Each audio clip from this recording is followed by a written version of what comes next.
Hello traders.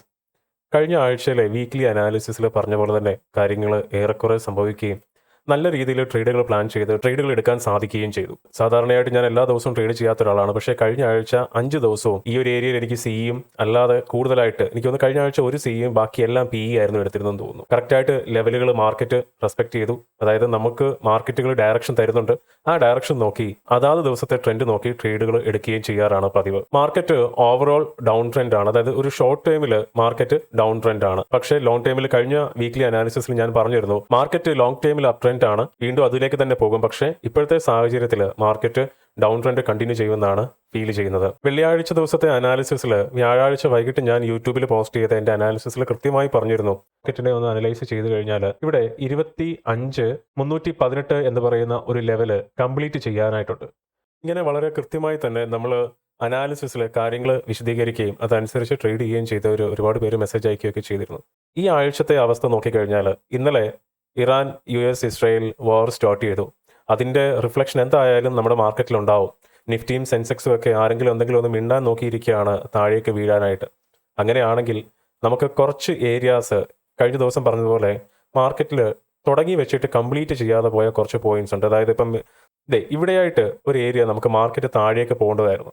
അന്ന് budget എന്ന് പറയുന്ന ഒരു ഇവന്റ് കാരണം മാർക്കറ്റ് അവിടെ ഒരു മാനിപ്പുലേഷൻ ഉണ്ടാകുകയും ടെമ്പററി ആയിട്ട് ഒരു അപ് ട്രെൻഡ് എന്നുള്ള ഒരു ചിന്ത ട്രേഡേഴ്സിൽ ഉണ്ടാക്കുകയും അവിടുന്ന് വീണ്ടും ഒരു ഫേക്ക് ട്രെൻഡ് ക്രിയേറ്റ് ചെയ്ത് മാർക്കറ്റ് താഴേക്ക് വരികയാണ് ചെയ്തത്. അങ്ങനെയാണെങ്കിൽ ഇവിടെ കംപ്ലീറ്റ് ചെയ്യാതെ പോയ കുറച്ച് ഏരിയാസ് നാളത്തെ ഇവന്റിൽ, അതായത് നാളെ വാറുമായിട്ട് ബന്ധപ്പെട്ട ഒരു ഓപ്പണിങ്ങിൽ മാർക്കറ്റ് ഒരു ഹ്യൂജ് ഗ്യാപ് ഡൗൺ ഒരുപക്ഷെ ഉണ്ടാക്കിയേക്കാം. അങ്ങനെയാണെങ്കിൽ നമ്മൾ കഴിഞ്ഞ ദിവസം ടച്ച് ചെയ്യാതെ പോയ ലെവൽസ് ഒക്കെ ഇവിടെ വരാനുള്ള സാധ്യതയുണ്ട്. അങ്ങനെയാണെങ്കിൽ എൻ്റെ ഫോമുല വെച്ചിട്ട് ചെക്ക് ചെയ്യുമ്പോൾ മാർക്കറ്റ് 25,414 നിഫ്റ്റിയുടെ എൻട്രി വരുന്നത്. അതായത് 25,414. അങ്ങനെയാണെങ്കിൽ ഇവിടെയാണ് 25,414 വരുന്നത്. അവിടെ മാർക്കറ്റ് ഓൾറെഡി എൻ്റർ ചെയ്തിട്ടുണ്ട്. ഇതൊരു സ്ട്രോങ് സപ്പോർട്ട് ഏരിയ കൂടിയായിരുന്നു. അവിടെ മാർക്കറ്റ് താഴേക്ക് എൻ്റർ ചെയ്തു. അങ്ങനെയാണെങ്കിൽ അടുത്ത ലെവല് ഫസ്റ്റ് ടാർഗറ്റ് എന്ന് പറയുന്നത് 24,721. 24,721 അത് ഇവിടെയാണ് നമ്മുടെ ഫസ്റ്റ് ടാർഗറ്റ് വരിക.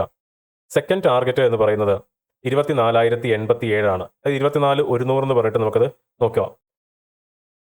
24,100. ഇപ്പം മാർക്കറ്റ് നിഫ്റ്റി എൻ്റർ ചെയ്തിരിക്കുന്നത് എൻ്റെ നോൺ റിവേഴ്സിബിൾ സോണിലാണ്. ഇവിടെ ടാർഗറ്റ് 1ഉം ടാർഗറ്റ് 2ഉം വളരെ ഇമ്പോർട്ടൻ്റ് ആയിട്ടുള്ള ലെവൽസ് ആണ്. ഇനി പ്രൈസ് ആക്ഷൻ വെച്ചിട്ട് നമ്മൾ നോക്കിക്കഴിഞ്ഞാൽ നിയറസ്റ്റ് സപ്പോർട്ട് എന്ന് പറയുന്നത് ഇവിടെ തന്നെയാണ്. എൻ്റെ ലെവൽസിന് അടുപ്പിച്ചായിട്ട് വരുന്നുണ്ട്. ഏതായാലും 21,000 പോകാനുള്ള സാധ്യത വളരെ കുറച്ചേ ഉള്ളൂ. അപ്പം അതിന് ഉള്ളിലായിട്ടുള്ള ഒരു ലെവൽ എന്ന് പറയുന്നത് അങ്ങനെയാണെങ്കിൽ 23,800 ആയിരിക്കാം ഒരുപക്ഷെ വരുന്ന ലെവൽ എന്ന് പറയുന്നത്. പ്രൈസ് ആക്ഷൻ വെച്ചിട്ടും എൻ്റെ പേഴ്സണൽ സ്ട്രാറ്റജി വെച്ചിട്ട് മാർക്കറ്റ് താഴോട്ട് പോകാനുള്ള സാധ്യത തന്നെയാണ് കാണിക്കുന്നത്. അത് സാധ്യതയല്ല, വാറ് വെച്ചിട്ടൊരു പാനിക് സെല്ലിംഗ് തന്നെ ഉണ്ടാവും. അങ്ങനെയാണെങ്കിലുള്ള ലെവൽസ് ആണ്. ഇനി മാർക്കറ്റ് ഗ്യാപ് ഡൗൺ ആണെങ്കിൽ യാതൊരു കാരണവശാലും ട്രേഡുകൾ എടുക്കരുത്. ഞാൻ എപ്പോഴും പറയാറുണ്ട്, മാർക്കറ്റ് സ്റ്റീപ്പായിട്ടുള്ള ഷാർപ്പായിട്ടുള്ള ഒരു ട്രെൻഡാണ് മാർക്കറ്റിൽ നടന്നുകൊണ്ടിരിക്കുന്നതെങ്കിൽ യാതൊരു കാരണവശാലും ട്രേഡ് പ്ലാൻ ചെയ്യാൻ പാടില്ല. കാരണം സ്വിംഗ് ഈസ് ദ കിങ് എന്നാണ് എപ്പോഴും പറയാറുള്ളത്. ഇവിടെ ഇപ്പം എൻ്റെ ഇഷ്ടത്തിന് ഞാനിവിടെ ഒരു ട്രേഡ് പ്ലാൻ ചെയ്യാമെന്ന് വിചാരിക്കും. ഇവിടെയാണ് ഞാൻ ട്രേഡ് പ്ലാൻ ചെയ്യുന്നത്. നിഫ്റ്റി ആണെങ്കിൽ എല്ലാവരും പറയുന്ന ഒരു കാര്യമാണ്, നമുക്ക് 10 പോയിന്റ് 15 പോയിന്റ് 20 പോയിന്റ് നമുക്ക് വെച്ചിട്ട് ട്രേഡ് ചെയ്യാം. ഞാനിപ്പോൾ ഇവിടുന്ന് ട്രേഡ് പ്ലാൻ ചെയ്തെന്ന് വിചാരിക്കാം. ഞാൻ ഈ ഒരു റേഞ്ചിൽ എൻ്റെ 10 പോയിന്റ് ഇവിടെയാണ്, ഞാനിവിടെ SL വെച്ചു. പക്ഷേ ഇങ്ങനെയുള്ള ഒരു ദിവസം മാർക്കറ്റ് ഒരു ഹ്യൂജ് ആയിട്ടുള്ള ഒരു വലിയ സ്വിങ് ഇവിടെ ക്രിയേറ്റ് ചെയ്യപ്പെടും. അങ്ങനെയാണെങ്കിൽ ഉറപ്പായിട്ടും എൻ്റെ സ്റ്റോപ്പ് ലോസ് ഇവിടെ ഹണ്ട് ചെയ്യും, എനിക്ക് പ്രോഫിറ്റ് കിട്ടത്തുമില്ല. അതിനുശേഷം മാർക്കറ്റ് വീണ്ടും എൻ്റെ ടാർഗറ്റിലേക്ക് വരും. 1:2 എന്നോ 1:3 എന്നോ 1:20 എന്നൊക്കെ പറയുന്ന ലെവലിലേക്ക് മാർക്കറ്റ് വന്നുകൂടായികയില്ല. പക്ഷേ എവിടെയാണ് നമ്മൾ ട്രേഡ് എടുക്കേണ്ടത്? ട്രേഡ് എടുക്കേണ്ട രീതികൾ മാത്രം മനസ്സിലാക്കി പഠിച്ച് മാത്രം ഓപ്ഷൻസ് ചെയ്യുക. ഫെബ്രുവരി 23 മുതലുള്ള ട്രേഡുകളാണ് കഴിഞ്ഞ ഒരാഴ്ചയിലെ. നമുക്ക് നല്ല രീതിയിൽ പ്രോഫിറ്റുകൾ തന്നു. അറ്റ്ലീസ്റ്റ് എപ്പോഴും ഫസ്റ്റ് ടാർഗറ്റെങ്കിലും ഹിറ്റ് ചെയ്യാതെ പോയിട്ടില്ല. അതിനിടയ്ക്ക് ഞാൻ ഗോൾഡിൻ്റെയും കൊടുത്തിരുന്നു. അതും കഴിഞ്ഞ ആഴ്ചയിലെ അനാലിസിസിൽ ഞാൻ പറഞ്ഞിരുന്നു. എല്ലാ രീതിയിലും ലെവൽസ് അടക്കം ഹിറ്റായി മുന്നോട്ട് പോയിട്ടുണ്ട്. ഞാൻ എപ്പോഴും പറയാറുണ്ട്, റിസ്ക് ആയിട്ടുള്ള ട്രേഡുകളാണെങ്കിൽ എല്ലാവരും എടുക്കണമെന്നില്ല. നന്നായിട്ട് ട്രേഡ് അറിയാവുന്നവർ മാത്രം ട്രേഡ് പ്ലാൻ ചെയ്ത് പോയാൽ മതി. ലെവൽസും മാർക്ക് ചെയ്ത് കൺസോൾട്ടേഷനും മാർക്ക് ചെയ്ത് കൊടുക്കാറുണ്ട്.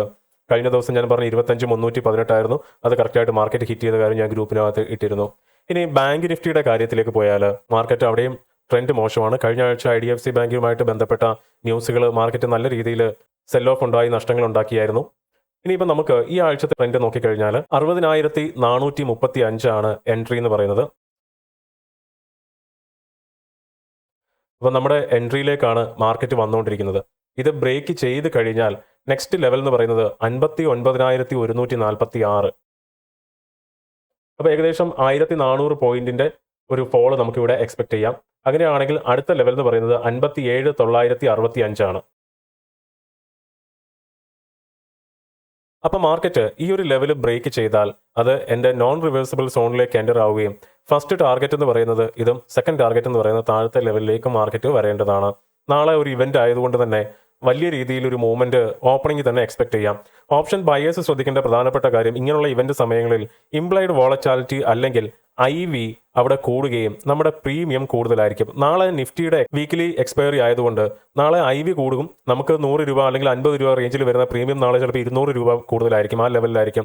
അങ്ങനെയാണെങ്കിൽ അവിടെ സെല്ലേഴ്സ് ആയിരിക്കും മേൽക്കായി നേടുക. കാരണം എക്സ്പയറി ആയതുകൊണ്ട് ഈ പ്രീമിയം എല്ലാം മെൽറ്റ് ചെയ്ത് വേണം സെല്ലേഴ്സിന് പ്രോഫിറ്റ് വരാനായിട്ട്. അങ്ങനെ ഉണ്ടെങ്കിൽ ട്രേഡ് എടുക്കാതെ ഇവന്റ് ദിവസങ്ങളിൽ മാറി നിൽക്കുന്നതായിരിക്കും ഏറ്റവും ബെറ്റർ ആയിട്ടുള്ളത്.